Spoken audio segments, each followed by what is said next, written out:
Thank you, Paula. Welcome to the Sunday morning service of the Unitarian Universalist Fellowship of San Miguel de Allende. We're so happy that you are part of our community this morning. My name is Kathy Canepa, and I'll act as your service leader today.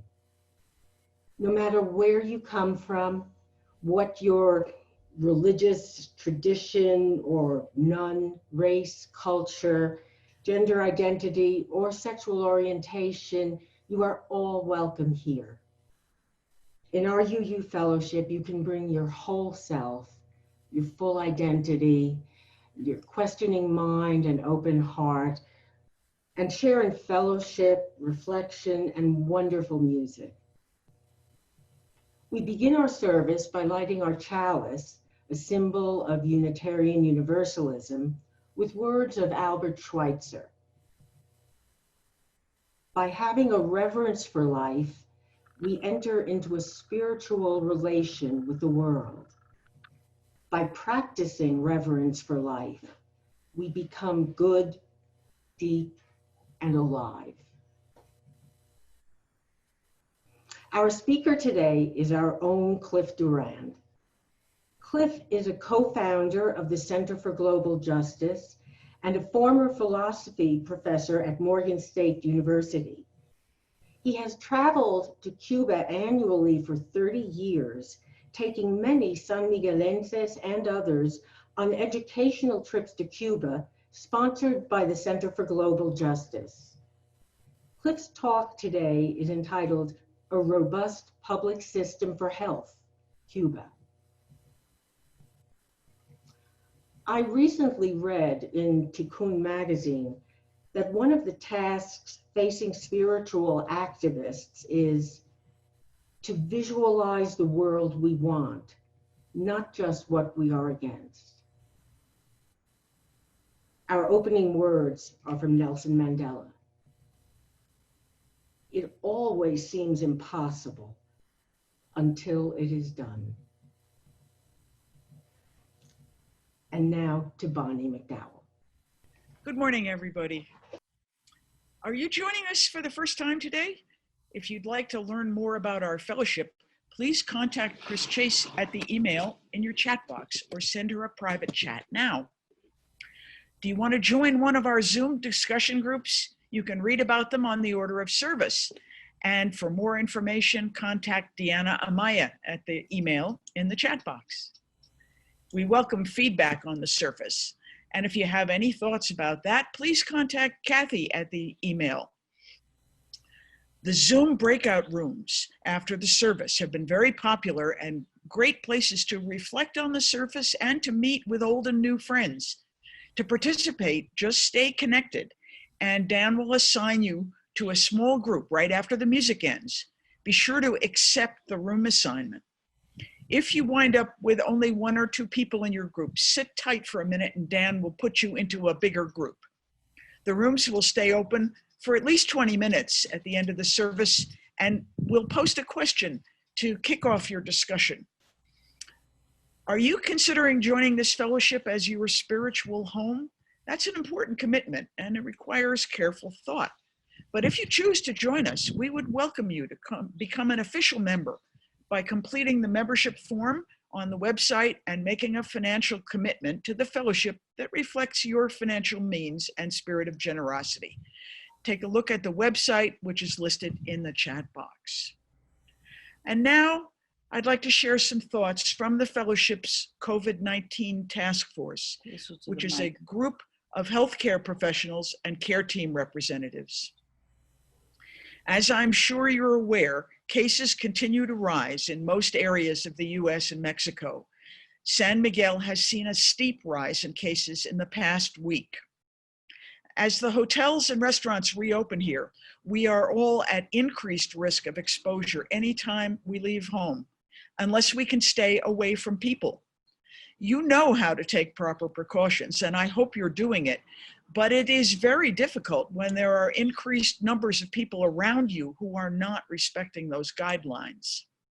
Remember, your goal is to maintain a distance of 6 feet from everyone, and even more distance is better. Stay away from crowded areas. you can't control what other people will do. And suddenly your 6-foot distance is just 2 feet. Not good. Wear a mask whenever you're out of the house. The right mask for your age group, please. And for many of us over 60, that would be this surgical mask type. And think about how you put it on and take it off. Remember, a used mask is potentially infectious, so handle it carefully. Try to stay outdoors for any social contacts you feel you must have. But our advice is still the same. We are all safer if you stay home. Please don't take any unnecessary risks. I want to share a thought on a topic of concern to families everywhere. It's from a medical ethics specialist speaking about opening schools in the fall. We have some data that show many children get mild cases of COVID and that young children may be less likely to transmit the virus than older children.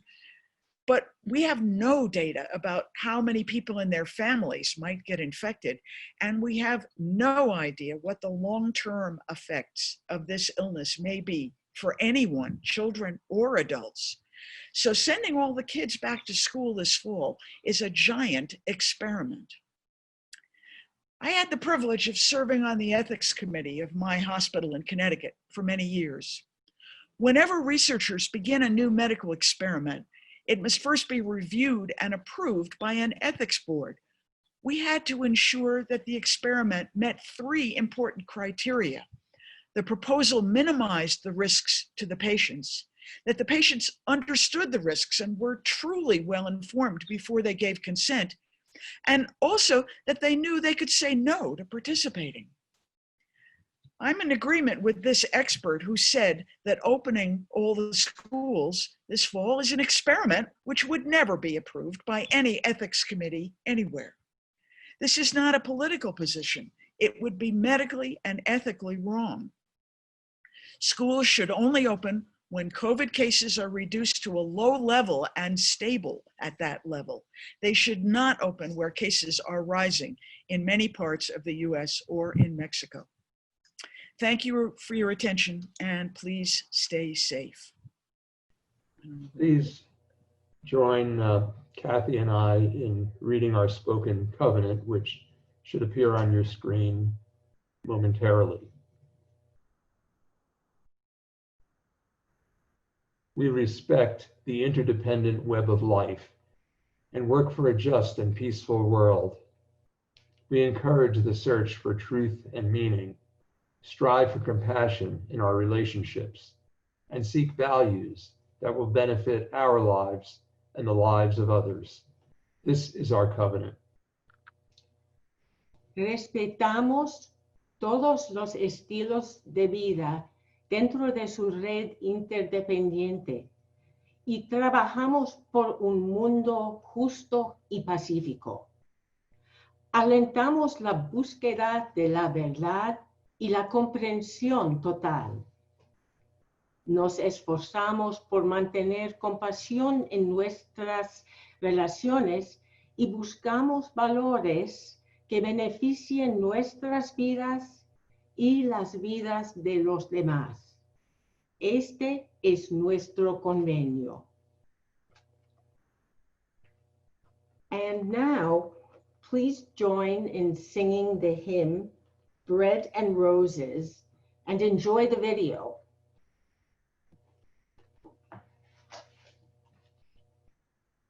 As we go marching, marching in the beauty of the day, 1,000,000 darkened kitchens, 1,000 mill-lofts gray, are touched with all the radiance that a sudden sun discloses. For the people hear us singing, bread and roses, bread and roses. As we go marching, marching, we battle for men, for they are women's children, and we mother them again. Our lives shall not be sweated. From birth until life closes, hearts starve as well as bodies. Give us bread, but give us roses. As we go marching, marching, unnumbered women dead, go crying through our singing their ancient call for bread. Small art and love and beauty, their drudging spirits new. Yes, it is bread we fight for, but we fight for roses too. As we go marching, marching, we bring the greater days. The rising of the women means the rising of the race. No more the drudge and idler, in that toil where one reposes, but a sharing of life's glories. Bread and roses, bread and roses.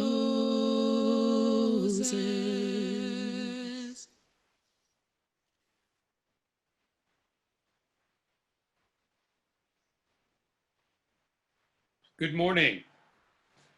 I'm the Reverend Tom Rossiello, the minister of this fellowship, and it's wonderful to be joining with you again this morning. We now enter into a very sacred time in our service, a time of sharing the significant joys, sorrows, and concerns that this community is now experiencing. If you have a joy, sorrow, or concern that you would like me to share in an upcoming service, please do email it to me. Also, you can share a joy, sorrow, or concern now in the chat room if you'd like.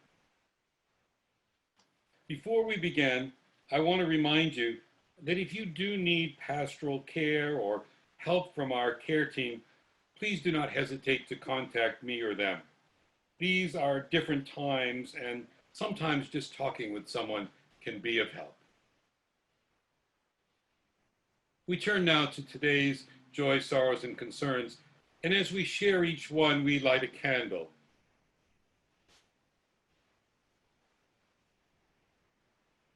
A candle acknowledging that that person or that prayer or that thought is held this morning by the entire community.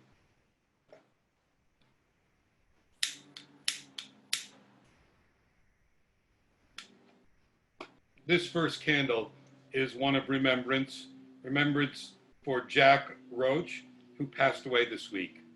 Jack was a member of our fellowship, and since his vision loss, several members of our care team have helped him at times by reading to him. We also extend our condolences to his wife and children. His wife is primarily Spanish speaking, so if you would like to share words of sympathy and are not fluent in Spanish, you can send them to Diana Amaya, whose email will now appear in the chat, and she will translate them and deliver them to his family.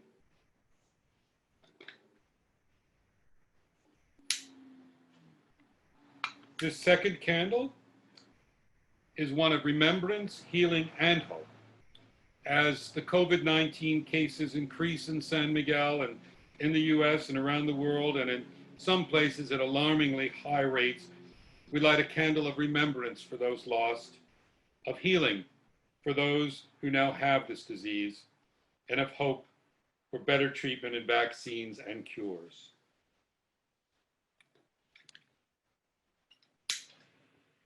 Our third candle is one of concern, a concern expressed by Bonnie this morning and expressed by many of you in conversations this week, that people are letting down their guard and becoming lax with safety measures. It's also a concern, also expressed by many, of isolation fatigue that's setting in, and some members experiencing depression or other mental health issues.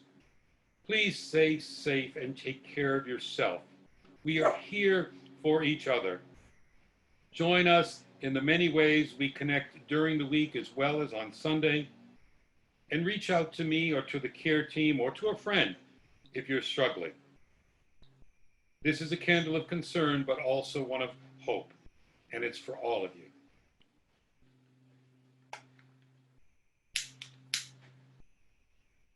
This next candle is one of great joy. I think it might be the most exciting and uplifting candle of joy that we've had in a long time. A monumental event happened this week. The Barone family, Caterina, Jesus, Adero, and Sedona, welcomed the newest member of their family to the world, George Ellington Barone. He's also the newest member of our family, the UU Fellowship of San Miguel. And there you see him. He, I believe, is the first child born in our fellowship since it was founded 35 years ago. And George and his family are doing fine. Please send the Barone family your congratulations. Katrina's email is being posted in the chat right now. We light a final candle for the joys and concerns which you've typed into the chat column or which remain unexpressed this morning but are still held deeply in our hearts. These are the candles of our community. Today they burn in remembrance of one past, with concerns for those struggling, and with welcome to one who's just entered this world. Each candle has a specific intention, but all together, they represent the light and the warmth of this beloved community. In difficult times especially, may that light be our guide. May the spiritual warmth that these candles emit be felt among us and beyond us, until all know that we together belong to that one circle of life, and our caring and support for each other is the most profound blessing that we share. I now invite you into a minute of silence and calm, or prayer, or meditation, or reflection.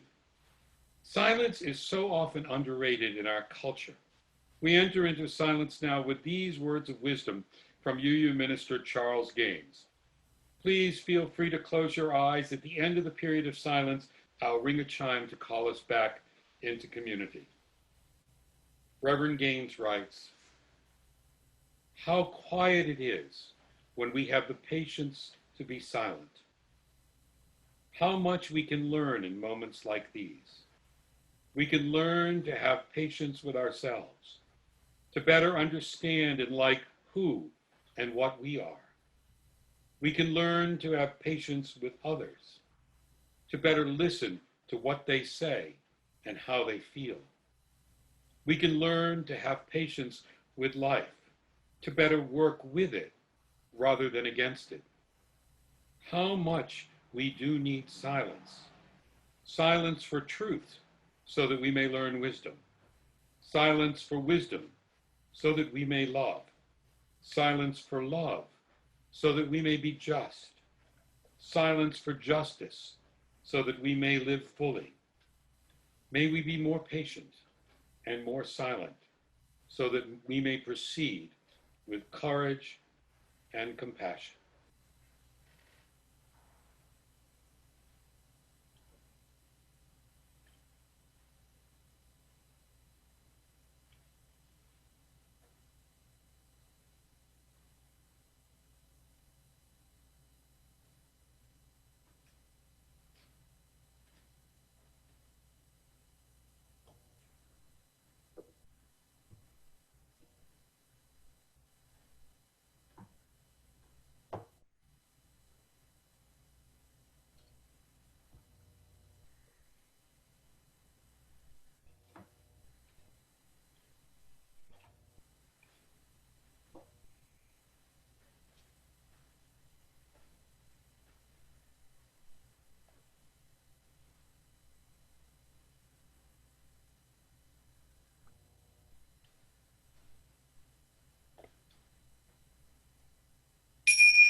Our reading is entitled Strange and Foolish Walls.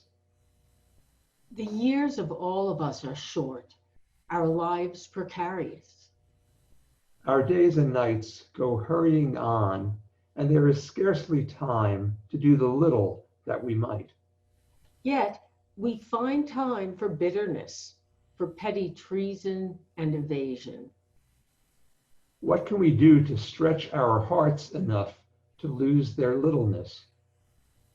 Here we are, all of us, all upon this planet, bound together in a common destiny, living our lives between the briefness of the daylight and the dark. kindred in this, each lighted by the same precarious, flickering flame of life. How does it happen that we are not indeed in all things else? How strange and foolish are these walls of separation that divide us.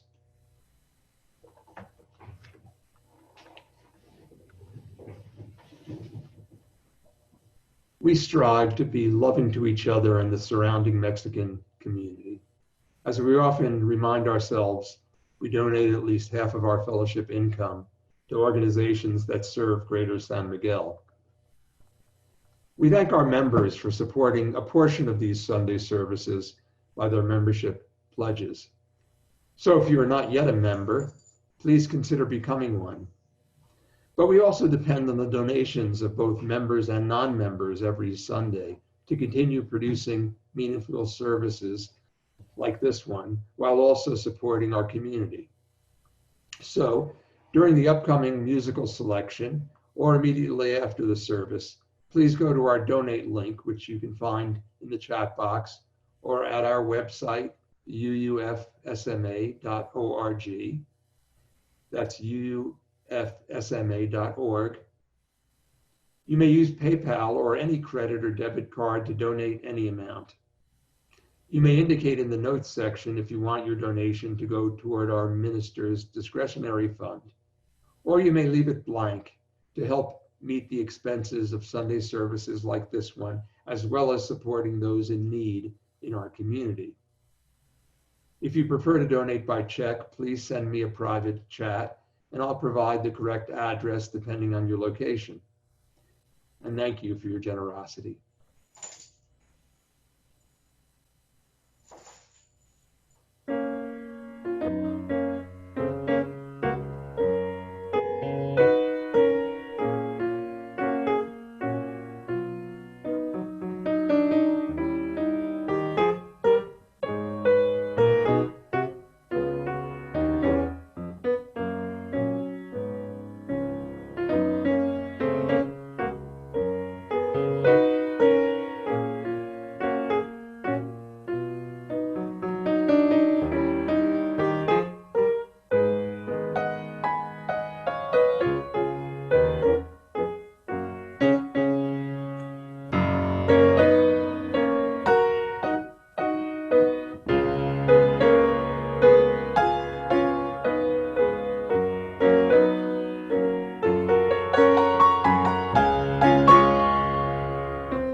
sincero, de donde crece la palma.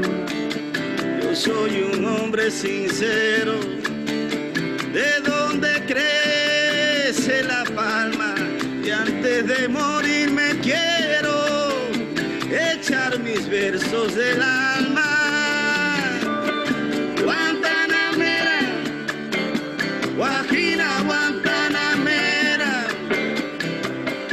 Guantanamera, Guajira, Guantanamera.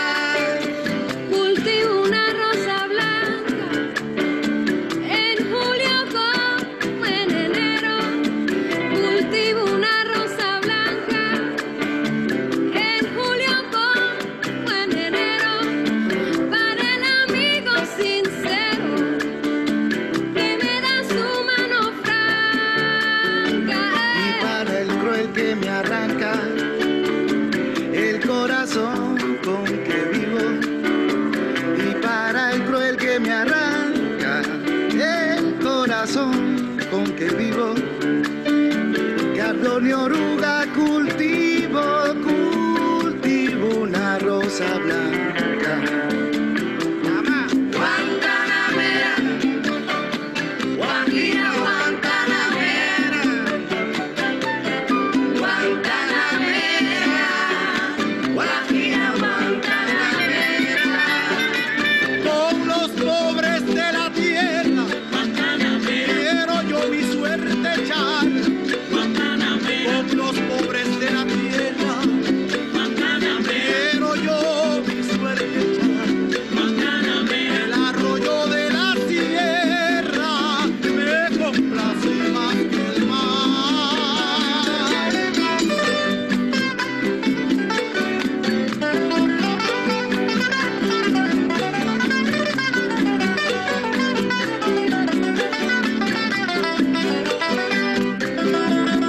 Para ti, cubanista.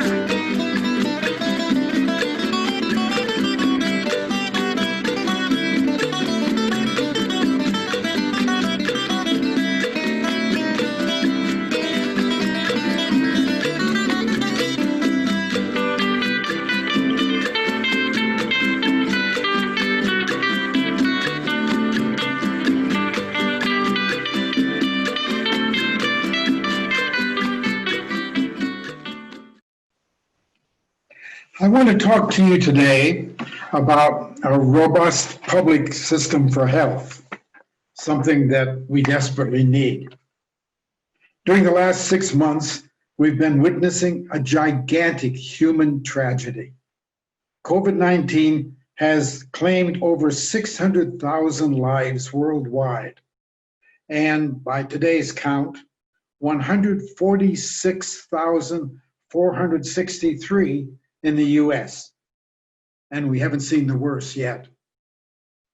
My country takes the dubious distinction of being the world leader.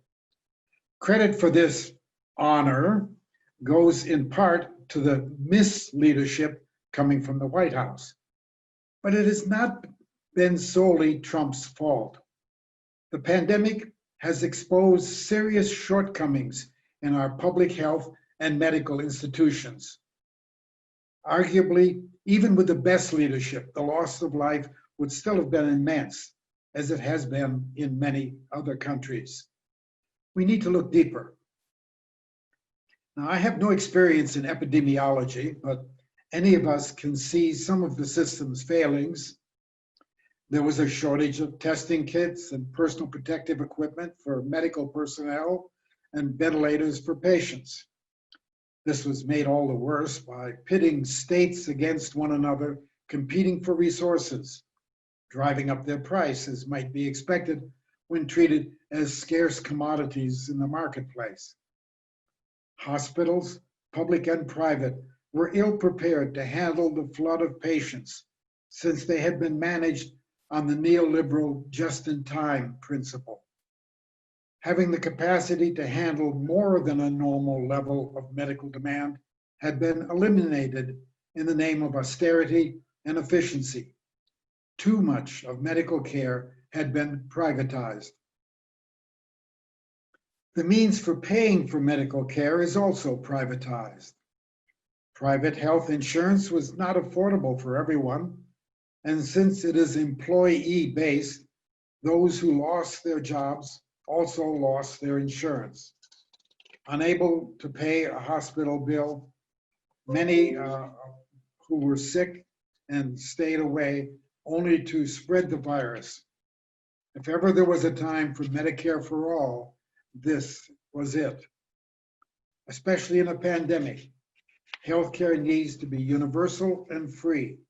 It needs to be a public good. The pandemic has revealed other failings of our society. The death rate of African Americans, Hispanics, and Native Americans is 3 times that for whites.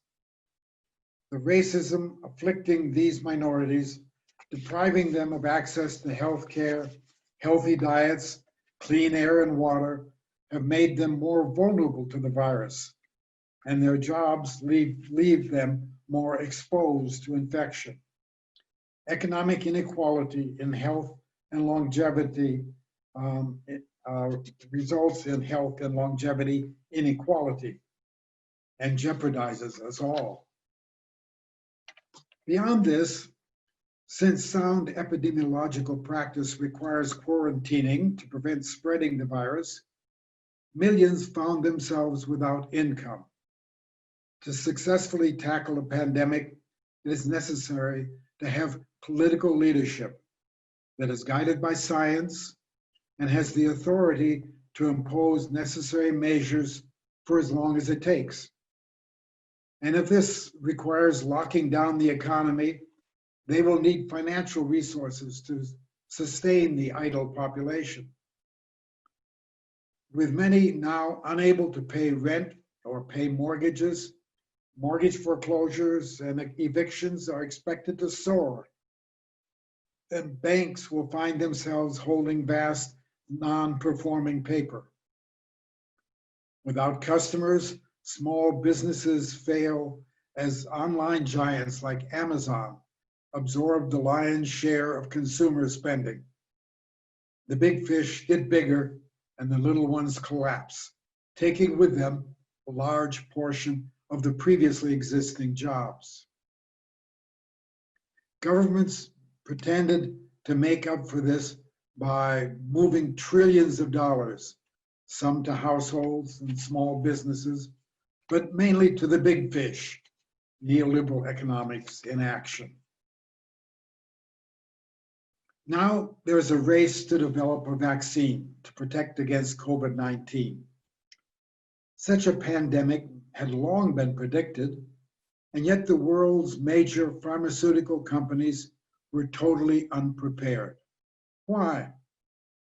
Because it is not cost effective to invest millions of dollars in developing a medicine for a possible future illness that might or might not affect enough people to provide a large enough market to be profitable.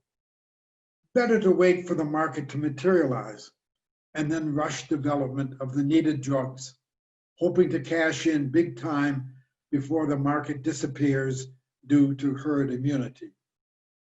A private pharmaceutical industry is risk averse when it comes to research and development spending. Better that the population suffer the risks. And when we do get a vaccine, will it be shared with the world at an affordable price? So, what have we learned from the failings of the present system? For one thing, we've learned the value of a public system for health as a public good, a health commons supported and managed by a government committed to protecting the health of its people. Society needs to devote sufficient resources to ensure the health of all its people as a human right. And the other institutions of society need to synchronize with this to achieve a healthy society. What would such a society look like? For one thing, it would have free, universal, preventative health care. with a small army of medical professionals equipped with all the necessary medicines, equipment, and other supplies. It would have a pharmaceutical industry constantly developing new drugs and making them available cheaply to society. These would make up a robust public system for health. And I emphasize public as against private, since with the latter, all of these features are weakened by the drive for profit. Such a system requires public support through a government committed to caring for the well-being of everyone, committed to a healthy society. Lest you think this is a utopian fantasy, a close approximation to this exists in Cuba. Yes, that little country to the south that the US has treated as its enemy for over 60 years. Cuba has free health care for all of its people. In every neighborhood, there's a doctor's house where he lives, available 24/7. He, or usually it is a she, the doctor is there not just to treat illness, but to monitor and maintain the health of her neighbors. She practices preventative medicine. This is the first level of the system. There's also a network of free polyclinics to which patients can be referred when necessary. And above that are free full-service hospitals in all parts of the country. This is a nationally integrated health system.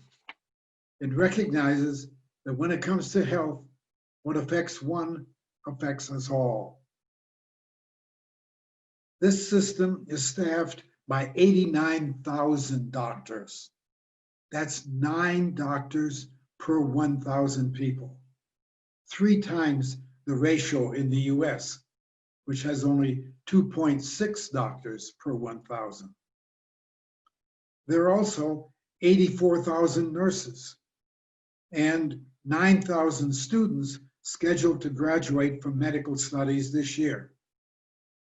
They are trained in the 13 medical universities Cuba has built since its 1959 revolution in every province across the country. And since the US blockade has made it difficult for Cuba to buy medicines, it has developed its own bio-research institutes to develop and produce medicines. Altogether, the Cuban government spends 50% of its budget on health and education. This system has produced impressive results. Infant mortality is lower than it is for major sections of the US population. Longevity is comparable to the US. Measured by outcomes, poor Cuba surpasses its wealthy neighbor to the north, which spends 18% of the GDP on health. Well, the pandemic has put this system to a test. How has it fared? It was on March 11 that COVID hit Cuba, when 3 Italian tourists brought the virus to the island. Later, some returning Cuban nationals also brought the infection. Cuba quickly sprang into action. Political leadership and medical authorities met and developed a plan based on the best scientific information available. Cuba closed its borders on March 23rd, even though tourism is at the heart of the economy. It brought the full force of its healthcare system into play.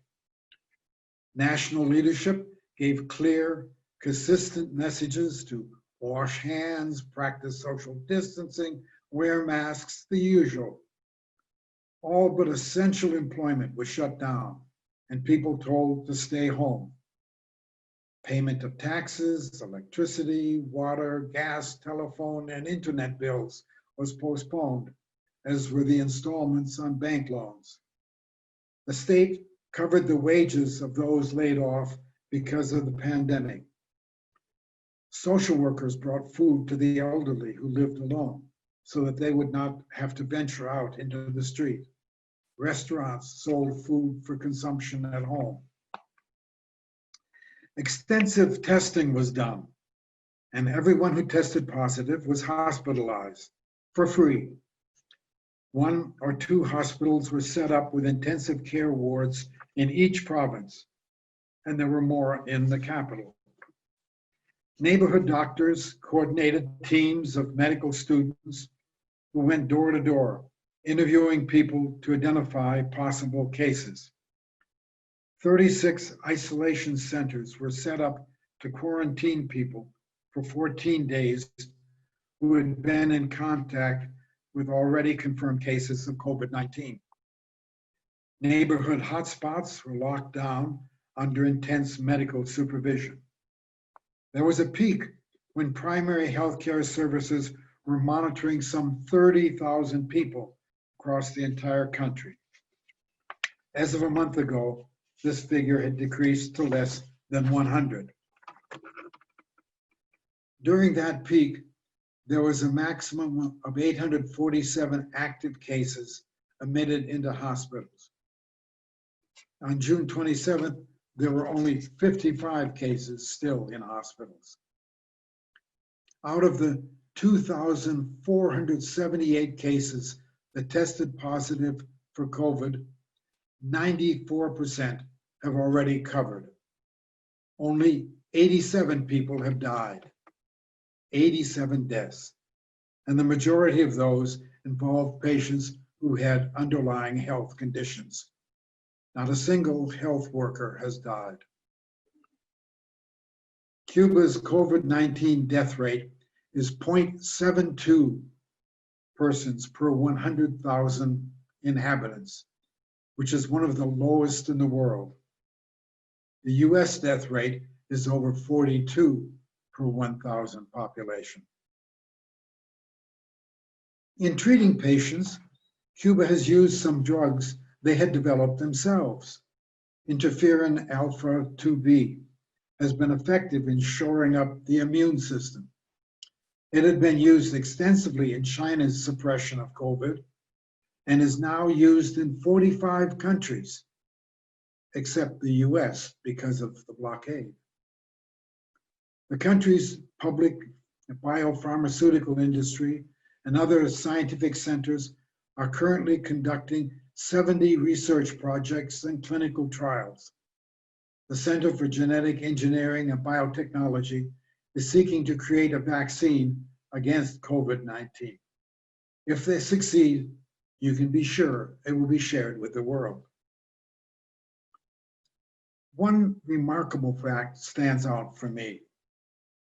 Worldwide, 80% of hospital patients who are at the critical stage eventually die. In Cuba, less than 25% of critical patients die. That, no doubt, has something to do with the good care they receive, but I suspect it is also because Cuba has a healthy population with fewer underlying conditions due to its comprehensive preventative health system. I can't leave out the fact that while Cuba is making huge efforts to try and save the lives of the sick, the US government is doing everything it can to make Cuba fail in this endeavor, without the slightest bit of concern of how many people may die as a result. For example, the US blocked a donation of medical equipment from a Chinese businessman, as well as a container with raw materials needed to produce medicine, which came to Cuba via boat. It couldn't be unloaded because the ship's captain would be sanctioned if he didn't abide by the Helms-Burton Act. Has anyone seen an eviler and more murderous attitude in the midst of such a dangerous pandemic? Overall, Cuba has succeeded in its battle against the pandemic.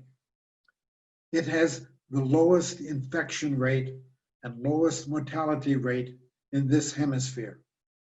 A death rate, as I said, of only 0.72 per 100,000 population. Cuban authorities are considering the spread of the virus under control. There's been only one death in the last month, and there are currently no critically ill patients in hospitals. The country has begun a phased opening up. You can learn more about this in tomorrow's Global Justice webinar. It will feature the Cuban ambassador to the US, Jose Ramon Cabañas. I will be pleased to host the ambassador who will tell us about their fight against COVID. But that's not all. Cuba has been sending medical teams to other countries. In the last 4 months, Cuba has sent 38 health brigades to 31 countries, a deployment that marks a new milestone in this Cuban practice of helping when needed. To confine the spread of the new coronavirus, 3,440 health workers have been mobilized from Cuba, 65% of whom are women. Here we see 200 preparing to go to South Africa. On March 28, Cuba sent 52 doctors and nurses to Italy. A smaller and poorer Caribbean nation was one of the few aiding a major European power. Such medical solidarity is not new to Cuba. For over 20 years, she's been sending doctors across the world. When the pandemic hit, Cuba already had 37,000 medical workers in 67 countries. Altogether, by 2008, Cuba has sent over 120,000 healthcare professionals to 154 countries. Its doctors have cared for over 70 million people in the world, and almost 2 million people owed their lives to Cuban medical services in their country. That's not a bad record for a small, poor country like Cuba. In 2005, when Hurricane Katrina devastated New Orleans, Cuba offered to send doctors. President Bush turned a deaf ear to the 1,500 volunteers waiting at the Havana airport to go and help its victims. This became the basis for the formation of the Henry Reeve contingent of humanitarian doctors prepared to provide assistance in disaster relief and epidemics. They've since gone to Pakistan after the earthquake there, to Haiti after its earthquake, to Africa after the Ebola epidemic, and now to 31 countries during the present pandemic. Cuba is a medical superpower. The Henry Reeve Brigade is being nominated for the Nobel Peace Prize this year. As Fidel said in creating the brigade, quote, "Doctors, not bombs. Doctors, not smart weapons." One last point. In 1999, Cuba opened classes at the Latin American School of Medicine. ALAM is the largest medical school in the world. It provides a free 6-year medical education for socially committed youth from poor communities in Latin America and Africa. The only requirement is that they return to serve their poor communities as doctors. It has even graduated 185 low-income youth from the US. Another 69 are currently enrolled there. To date, ALAM has trained 30,000 doctors from over 100 countries. What can we learn from Cuba's inspiring humanitarian example and from our own national tragedy with the pandemic. Above all, for me, it is the value of public goods, the value of a robust public health medical system guided by the value for life. Privatized for-profit health institutions are not adequate to meet the health needs of all the people, especially when faced by the present challenge. Even in normal times, they end up reinforcing race and class inequalities.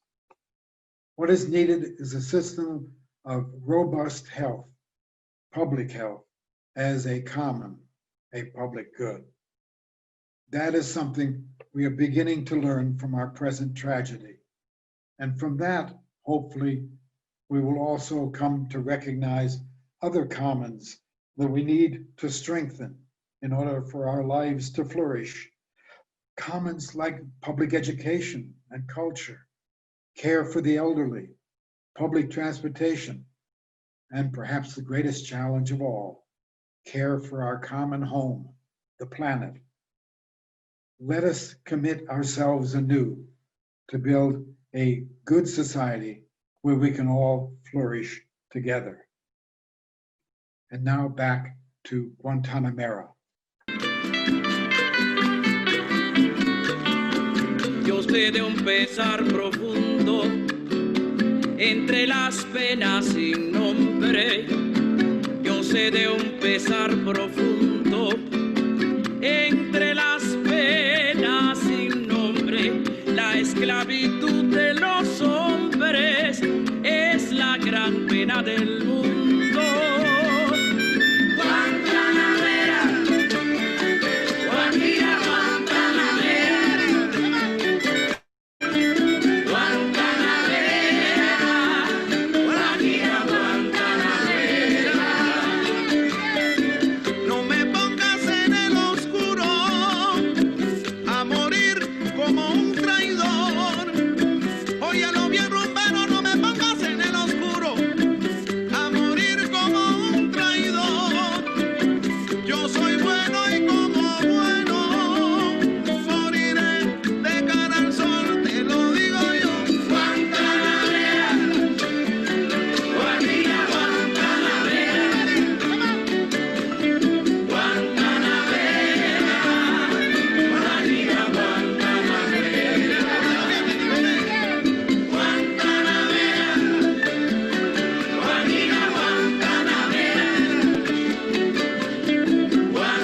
There are goods that are best provided collectively, held in common as public goods. They are society's way of taking care of each other, and they make us all better off than an individualistic approach of everyone for himself.